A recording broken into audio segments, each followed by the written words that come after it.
Right, hello back again. This is the second instalment of the budgets. I hope you're looking forward. You need to sit down, get your cup of tea, put your feet up and let me ramble on into the night or day or whatever you're listening to. Daytime. That's a bed. Don't know. Right, sorry. Okay, more business this time. Okay, so budgets. The first thing we talked about was the causes of adverse and favourable variances. The next thing we're going to do is talk about how to solve adverse. Now, just before I go on to that, the main thing that businesses look at is how to solve adverse variances within their business. And the best way to do this, personally, is to see how you may have certain areas in your business that are performing particularly well, and you may want to apply them to the areas which aren't doing so well. Say, for example, Bills and Bubbles again. It's a famous worldwide business. Keeps cropping up all the time, you know. I've seen it, billions all over the country. In Stockport. Yeah, so if they've got an employee who's doing particularly well and an employee who's not doing so well, you could see how you could employ their skills with the good one to the bad one. So, yeah, we could do that. Anyway, that's how businesses should operate, but generally just look at how to solve adverse variances. Now there's two types of adverse variances. There's production cost variances and you've got adverse sales variances, and there's a couple of ways of solving these. Your production cost variances are quite important. You could solve them by cheaper supplies,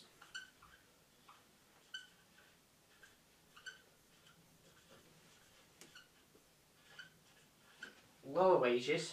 I'll just outline these. Lower wages, and then we'll go through them afterwards.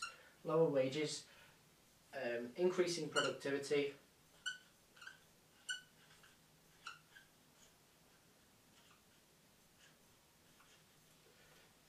and reducing waste. And you can improve your sales, adverse sales variances. Remember, these are both adverse in my mind. So your adverse sales variances, you can lower your prices,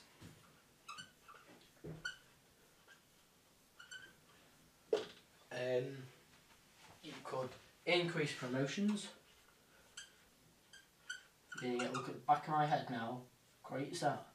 Increase promotions, and you could enter new markets.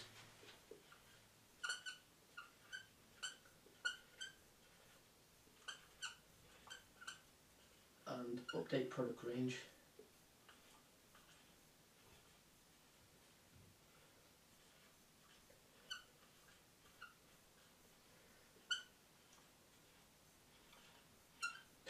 So they're the ways of solving your variances, particular variances. Now, have I moved the camera at all? Yeah, you should be able to see that. If you can't, then just have to listen. So, your cheaper suppliers. Now, you could do that by switching suppliers, see which you get your best deal.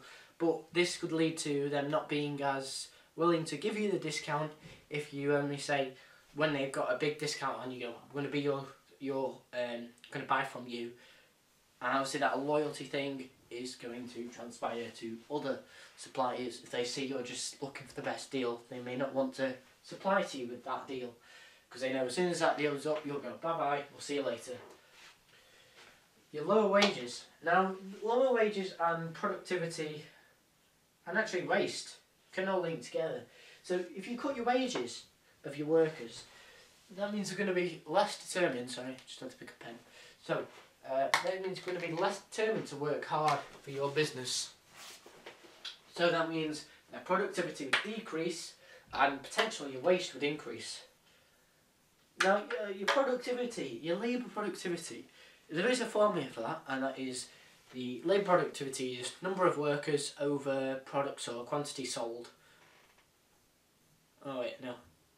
It's the other way around, sorry. Quantity sold over number of workers.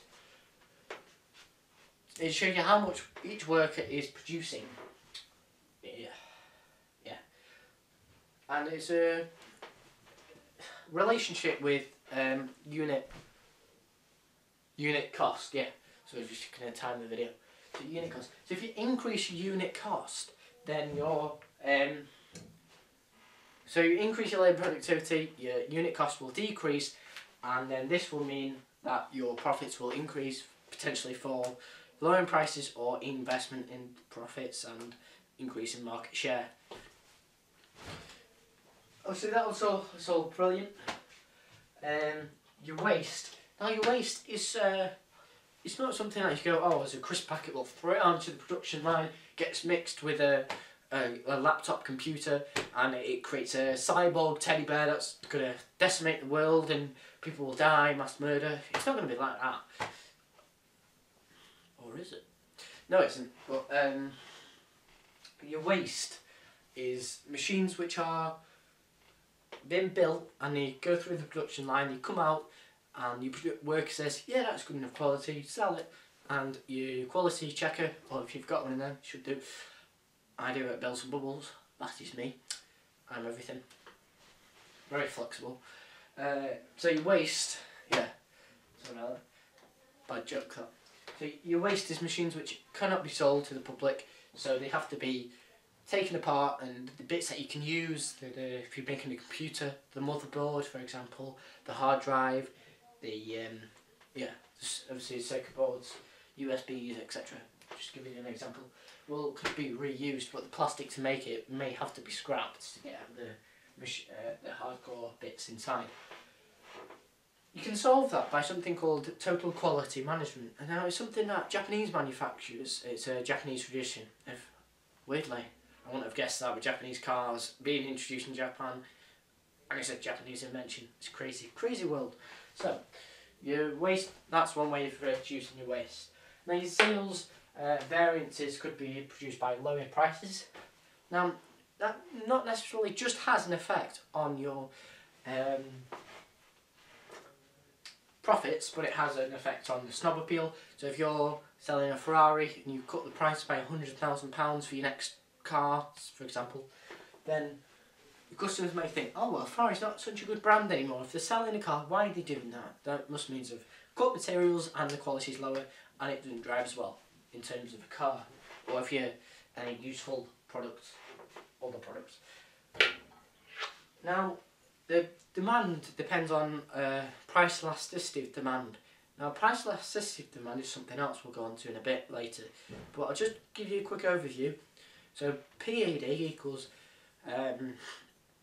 percentage change in demand over percentage change in price. Yeah, so just think about that. And it's always going to be minus, because there's an inverse relationship between price and demand, and if it's between 0 and -1, it's inelastic, and if it's less than -1, then the product is price elastic in demand. Price elastic in demand means demand will fall by a greater percentage than price, and the other way around for price inelastic. I mean, as I said, I went through that fast, but we'll go through that properly in another video. You can increase your promotions. Now this will increase your price on advertising, for example. So if Curry's stuck a banner in your face and nearly fell on the bed again, they're not, you know, it costs them quite a bit of money to, if they just painted the roads in a great big Curry's PC World or a great big Argos, or, you know, there was blue things from the Argos adverts just walking around on a country mile doing a jog around the street. It's going to cost Argos quite a bit of money, that, and make the people look like an idiot. No one would do that. Okay. Right, okay, so that's promotions. You could enter new markets. Now, this doesn't mean creating new products necessarily. What it means is there's similar markets. So you've got your camera market, for example, and you've got a camera market in the UK. It might not be the same as a camera market in in Australia, because people might have different they might want different qualities in a camera in Australia. So you might be bothered about the light sensitivity in Antarctica, whereas that's not going to be such a problem in Australia, for example. So just to give you an example of different qualities. So that's a problem with new markets. And updating products range. Now it costs a company quite a lot in terms of research and development. So you would think that updating the product range wouldn't be necessarily such a good idea. Assuming the market is big enough, however, it's a very good idea. But if the market is not big enough, you can spend more on research and development, in creating the new products. And there's another problem. If a competitor sees, while you're doing that, I'm going to do it in front of you, and they get in before you, and you go, oh well, we need to hurry up, get it out, and it might not be ready, and could compromise the quality of your product. So that's the budgets completely finished. That's the end of part 2 of budgets. Next we're going to be going on to increasing profit and measuring profit, and then operational management, which is a bit longer than profit. I hope you enjoyed this short video, and we'll see you another time. Hopefully I don't fall on the bed this time.